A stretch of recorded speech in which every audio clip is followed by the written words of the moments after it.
स्वामी समर्थ. नमस्कार स्वामी भक्तांनो.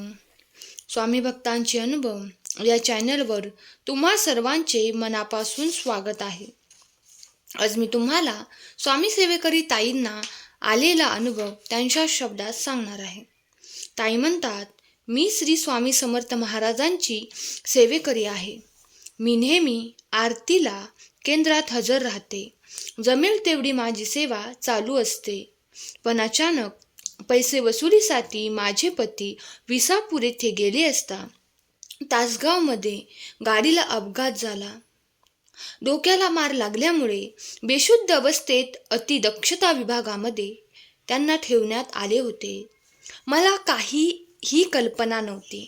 2 दिवसांनी मला सांगण्यात आले.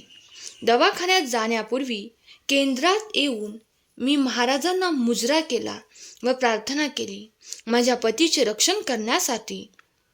आणि 5 ते 6 दिवसांनी त्यांची तब्येत ठीक झाली आणि अतिदक्षता विभागातून त्यांना बाहेर काढले.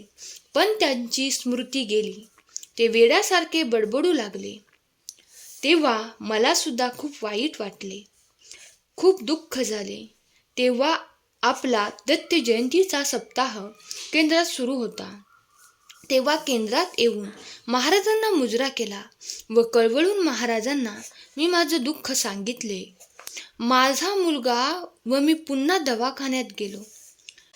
तेथे यांच्या शेजारी 15 दिवसापासून ॲडमिट असणारा मुलगा कॉटवर झोपला होता.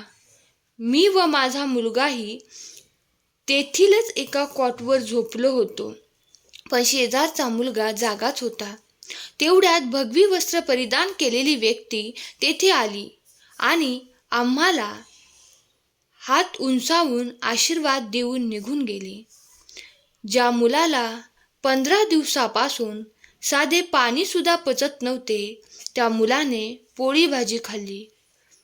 त्याला काहीही झाले नाही.